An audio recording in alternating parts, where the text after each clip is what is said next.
Welcome YouTubers, this will be a review of the 2016 Altima 3.5 SL, the V6 Altima. Otherwise, I'm dubbing it as the sleeper car. It's not VQ35 6-cylinder. 2016 was 270 horsepower, 250 foot-pounds of torque. So it's very similar to a Maxima in that time frame. A Maxima had about 30 more horsepower and maybe 10 more foot-pounds of torque. But the Maximas were a little bit heavier, maybe 100 pounds. But otherwise pretty identical in terms of height, width, length. Wheelbase is exactly the same. Tires a little wider, maybe ½ inch wider on the Maxima than this Altima. But otherwise, very similarly equipped, especially in this top-of-the-line SL model, where you got a bunch of fancy gadgets inside it. This particular car I bought used with 52,000 miles, so it's about 4 years old. They made the Altima from 2013 to 2018, basically the same functionality here. In 2016 there was a refresh on the outside that made it look more Maxima-like. The Maxima has a lot of curves and angles and dents or whatnot, right? So pretty advanced styling. It's a little squattier car too, so looks cool. They tried to put some of that into the current generation, or the 2016 to 2018 models. I know in 2019 they revamped the Altima to get rid of the 6-cylinder. They have a 4-cylinder turbo, but very similar results in terms of performance with that 4-cylinder. So that's another sleeper car that you can take a look at. But the reason for me for buying an Altima is because it's, even in this day and age, used in 2016, it's about $4,000 cheaper than the Maxima for essentially what I call the same car. When I test drove this one, they had a Maxima on the used car lot too. There was also an SL, same gunmetal gray, about the same accompaniments throughout it. And really, I test drove the two cars, and when I got done driving the Maxima, I said this was almost the same car as the Altima. I'll just take the one that's got a few less miles, or $4,000 less for sure. But not that you can't find a Maxima, but like I said, this one's about 14 right now, and a Maxima is going to run about 17 to 18, depending on, I'm talking about something that hasn't been wrecked, rental car driven or high miles or something like that, something with about the same miles, 50,000 or so. Another reason I probably wouldn't choose the Maxima is because in the big picture of things, it's a nice car to rent. I've rented quite a few of them throughout those 2016 to 2018 generations. But to buy them, it's a little bit of a sticky point, because in terms of a car and price, like in that 17 to 18,000 range, you can get a couple year older Q50 like the 1415 that's got the 3.7 liter, and that's a serious 5-second car instead of a 6-second car in terms of speed and performance, and has good enough looks, right, etc., etc. It's a luxury brand, so that's that one you can get for 15 to 16 in that range. And then if you want to go 2016 and above, they go to the 3.0 turbo model, which has tremendous performance. You just rechip it and get 400 horsepower, so that's even further in a different league, than the Maxima, and that's running 17, 18. So for almost the same price, or maybe $1,000 more, you could get the newer Q50. So it's even though there's a ton of Maximas out there, and you can probably get any color, anything you want. You got to watch out for rentals and wrecked ones, but get quite a few used Maximas out there in all the different trim levels. But whereas the Q50 is a little bit more rare, and this Altima is probably even rarer in terms of finding one that might like your color or the trim levels or whatnot. So that's a reason to go with the Altima, just a cheaper price, good value. Hopefully it'll be a good car. EPA mileage, like I said, well, before I do EPA mileage, 0 to 60, if I didn't mention on the Altima, the Maximas are generally 5.8, 5.9. You'll see stuff all over the board. You'll see videos with the Altima being faster, or the Maxima being faster, or any of that type of stuff. Again, it's with these kind of cars, it's how you launch it. They're all front-wheel drive, or not all front-wheel drive. The Infinities are rear-wheel drive, but the Maxima and the Altima are front-wheel drive. So yeah, if you just stomp it down, get wheel spin, and then the traction control might kick in, even if you have it off. It'll hum and delay on you, so you might not get as good of a time. Essentially, they're the same car in terms of performance. EPA mileage, the Altima will run a few more miles per gallon. It'll be 22 city, 32 highway. And another difference in gas is the Altima is tuned to run on regular gas, whereas you should be using premium on the Maxima. So between the two, it'll cost a few more dollars in gas if you're kind of worried about that stuff. Probably shouldn't be too worried about it, because they're both pretty fuel economy for the performance that you get. Pretty good value. So let's do a little walk around. Let's start in the back here.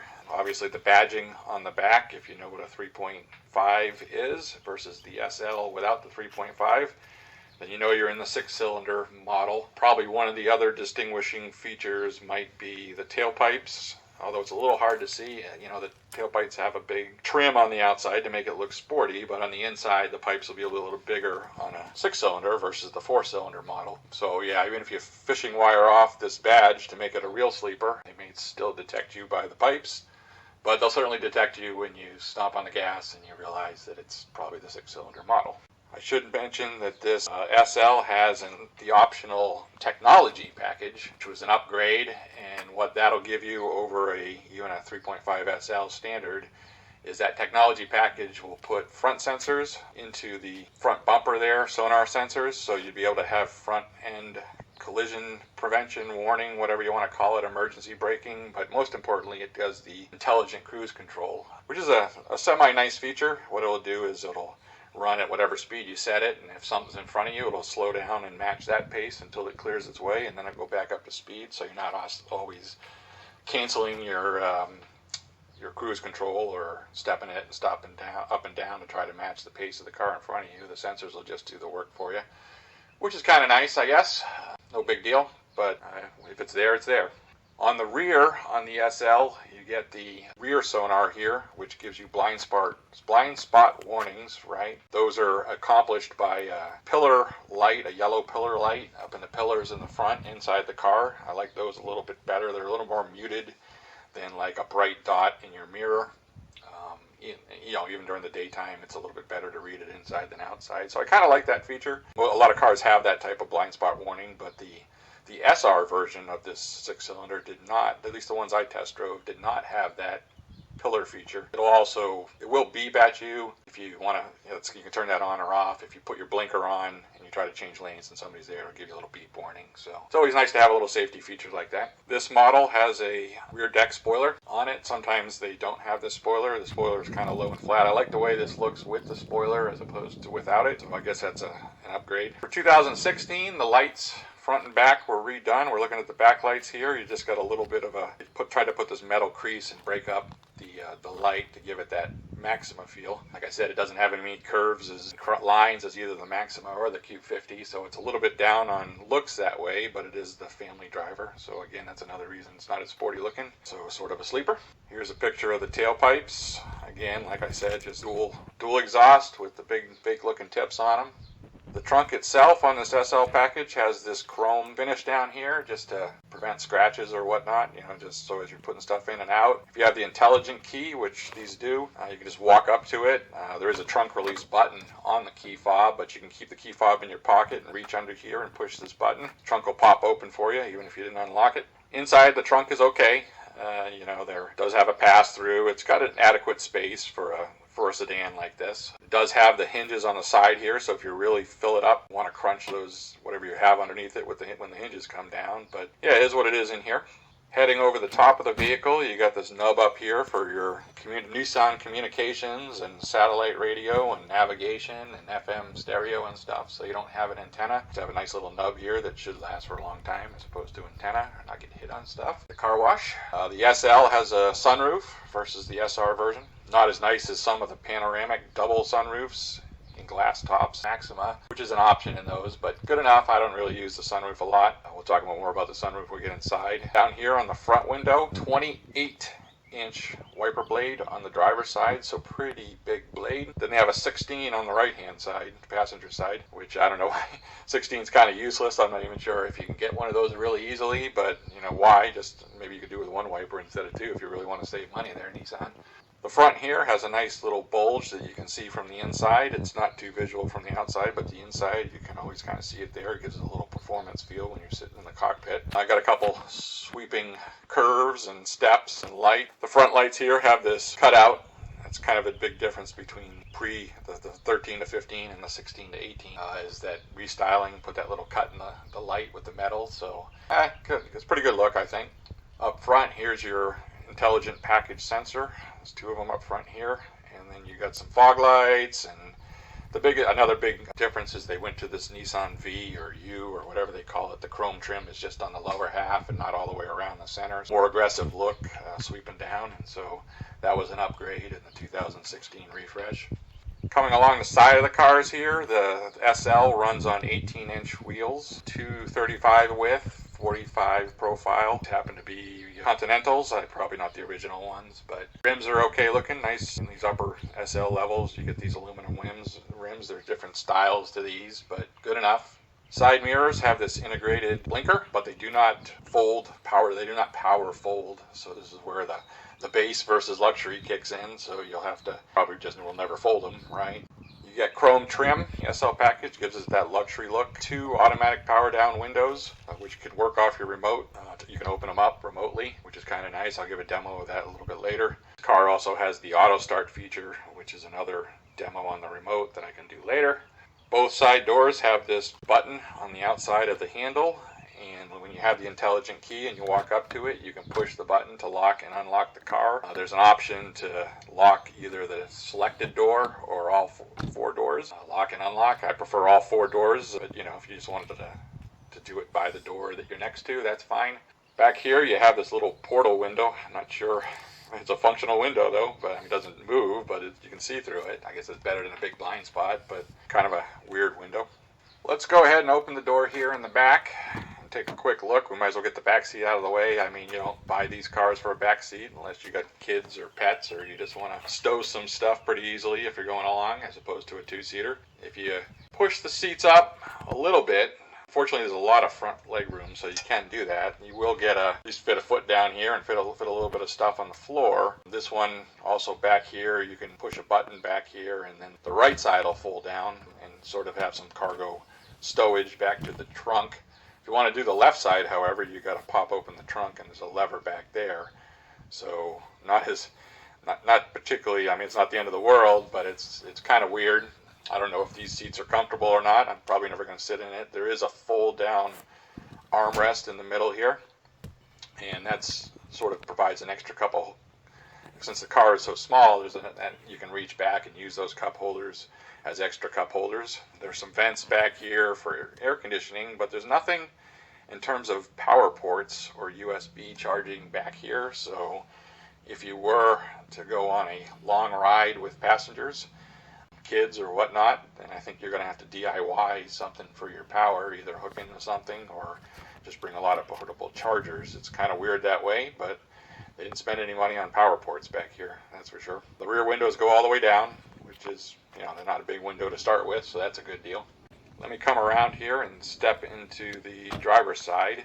You open the door, you've got on the door handle, you've got pretty standard controls, nothing special here. You do have 2 automatic up and down front windows, both of them. That's something that maybe is a little different. The SRs I drove only had the driver's side. It's kind of weird. Yeah, the rear windows you have to do yourself. You also have mirror controls are pretty standard here, and there's a little bit of space down here to do a cup holder. Not a big cup holder, but entry into the car is a little low if you're used to bigger cars, but this is what it is. It's a small, compact sedan, so something that you just have to get used to. The seat itself is 8-way power in this SL with lumbar. A lot of people rave about these Nissan 0G seats. I've certainly ridden a lot of Altima rentals and always been comfortable, but I'm comfortable in most seats, so this doesn't particularly bother me or not. But yeah, a lot of people say this is a really nice seat, and I probably attest to that. One thing that's nice about both these cars, whether it's the Altima or Maxima, I think they got about 45 inches of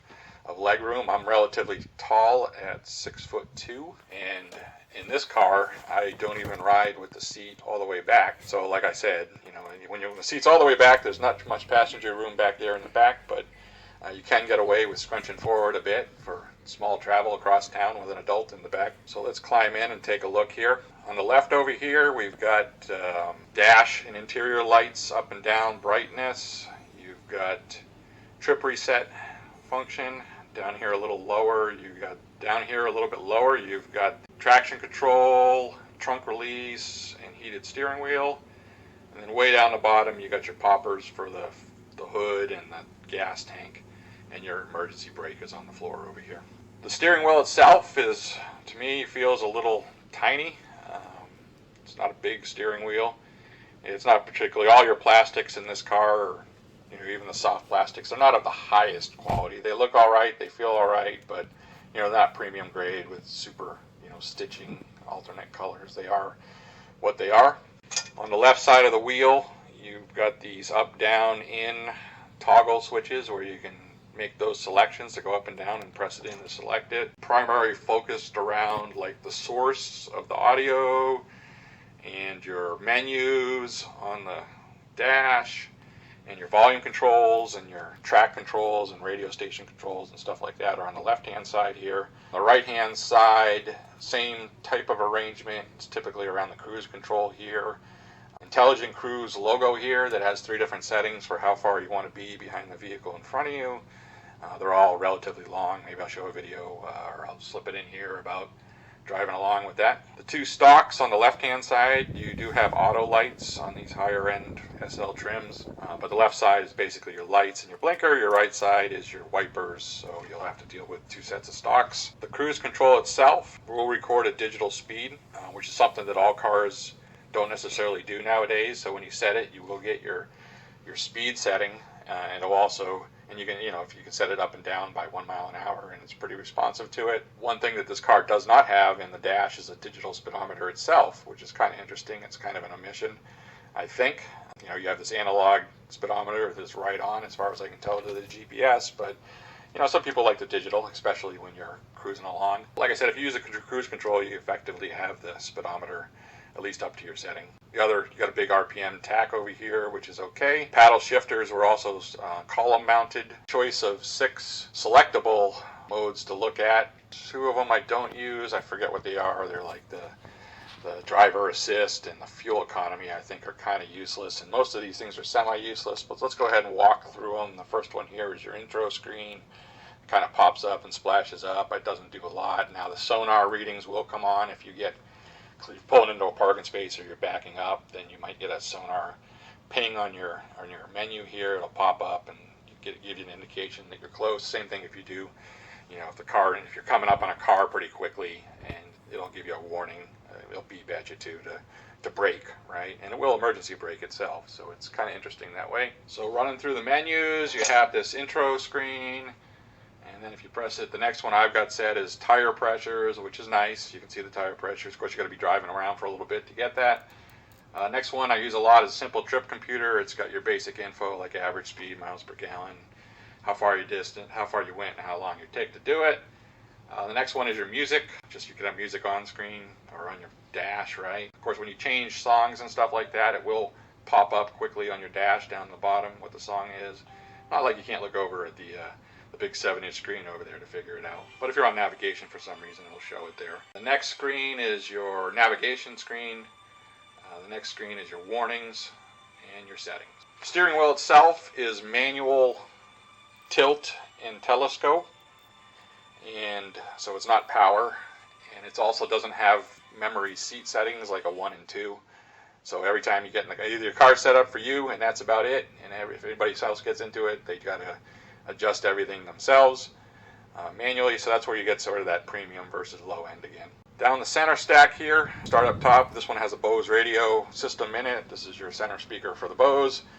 But right below that you've got some vents. The vents don't close off, but they're up high here. The last car I had one of the vents that are like this that you couldn't turn off, that was right behind, pointed right on my right hand when it's on the steering wheel. So that was kind of annoying because you get a freezing hand, or you got to take the hand off all the time once in a while to warm it up, which is weird.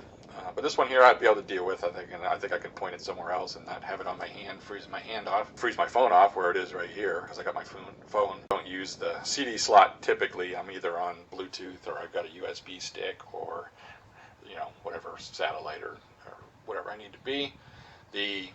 So I've got this thing sticking in the dash here to hold my phone. Maybe I'll find something else, but it's not that bad of a location. It's nice here. Blocks the screen a little bit. You get a big 7-inch screen with the SL here, satellite, nav, stuff like that. I'm not going to use much of that. You got a phone, the nav is probably better in your phone than it is in the car. I will use the backup camera, and when you put it in reverse here and start it up, it'll have the backup screen. I got a screenshot of that when I start it up. Below that, you've got this little sort of hiding area. You can put a couple things down in it. It's got one USB and an aux jack right next to it. I use the USB for my stick here that I stick in. It does not have a USB in the center console or or a second USB that I can find. I might need to take a look at the owner's manual, but it's usual that they would have a second one for music, right? Like a hard drive. And then you can plug your phone in there. But anyways, that's how it's going to be today for me until I figure it out. Center here, you got this button to turn on lights and colors. They're little muted lights and LED colors and stuff. They're not extremely bright, but nighttime they'll light up your footwells, and the two cup holders here will get some kind of treatment, whatever color you feel like putting there. So you can turn that on off if you want. Not that bad. On the right hand side, we've got a typical 12 volt power cigarette lighter power port. This port is wired to the ignition, so it's something that I don't particularly like. I'd like to have it wired all the time, so if I wanted to charge my phone while I went in the store, or if I had a situation like that, didn't have to have the car running, or at least the accessory switch on to power your phone, it would just power it. There is another 12 volt inside the center console, and it's also switched, which is kind of a pain in the butt. I wish they would do that. Of course, I wish cars would just come with a USB up in the driver's pillar, and we could just plug stuff in up there and put your phone or your GPS or whatever up there off that power. But yeah, someday they'll figure it out. They'll help us out. Anyways, let's move on. Trim here. This plastic trim is sort of this bluish crazy pattern. I don't know what to call it exactly. I'm sure there's a name to it as what this pattern is, but it kind of, it's plastic. Kind of looks all right to me. It's kind of modern looking. I know the white trim has more of a white type one. At least it's not wood or anything. It gives you some effect of that. There's a lot of the chrome trim plus this blue plastic trim around the car. So yeah, okay looking. The shifter itself is pretty straightforward in this day of zigzags and gates and all that kind of stuff. You put it in gear and that's about it. If you go all the way down the bottom, you'll get the sport mode, but you don't actually, it just behaves like the drive mode until you hit one of the paddle shifters. So your dash will show D or DS, but when you put it in DS, it just behaves like a D until you put it into, like if you had a paddle shifter, then you'll get an M and the gear number. So there's 7 gears, so it's M1 through M7. Then it behaves in air quotes like a manual transmission, or it has gears. This isn't CVT transmission, so all of it's fake anyways, but it does actually behave like gears would behave when you're in this manual mode, and it's kind of nice. It's kind of restores you to like original driving, even though you have a CVT. If you do floor it, it'll run up the red line and then not really show gear shifts typically. So it's a little bit different CVT driving on the front wheel drives here, but you get used to it, and it is always in the torque range. So in theory, going on down the middle, you got these cup holders, which are useful enough. Then you got this back here, you got this little extra little hold area here. Then you got heated switches in this SL package. They're sort of the rocker style. I don't really like where they are. Already once or twice I driving along and put something over it, hit it, and then wound up with a hot ass 5 minutes later. And it doesn't dissipate the heat particularly quickly after it's on and after you recognize it, right? And so, yeah, not the greatest placement or style of switch where it is, but yeah, if it's cold out, you have heated seats. This center console is kind of swift, it's kind of neat in that there's a left-hand button and a right-hand button. If you hit the left hand, pull it up, you just see this tray up top. Simple stuff there, and not down in the well. If you put it back down and you hit the right button, you get the whole well. It's not huge, but it is what it is. And like I said, there is only a power port in there. Is not another USB. But yeah, it's kind of a nice feature. Flowing over to the driver or passenger side, one thing I like about this car is if you sit in it without the seat belt, it'll give you the red light, but it won't chime at you incessantly for 10 minutes or whatever, trying to remind you to get your passenger to put it on. I know safety first. I always wear my seat belt, but some people I'm with don't, and it's kind of annoying to put the seat belt, clip it behind them just to get the stupid beeping light off it. So this one doesn't do that. At least they regard it in that. Glove compartment box is pretty huge. It does have a locking key out front here, so you can lock stuff in it. Probably too huge in there. I know that's a weird complaint, but you're just going to shove crap in there. And so now you got this glove compartment box full of crap. But if you need to lock something in there like a purse, it would take it in there pretty good, assuming you're valeting your car or something. Up top here, both sides have these sun visors, and they got a mirror with a light in both of them. And then they pop off to take the side and extend back. Up the middle here, we have, a home link on your mirror here, and then you've got the sunglass holder and a pretty simple sunroof, moonroof control. Cover for the sunroof, moonroof is manual here. You just slide it back and forth, and then you've got your map lights, and then you get this weird little slit light. Let me turn on the car. After I turn on the car, anyways, when you turn the headlights on, you get this little slit light lights up at night. Again, it's not obtrusive, sort of like the wheel well one or the footwell one was, but it's not a bright LED in your face. But a little weird to have that light on. So let's go and fire up the car here. I think I showed you most of the interior features.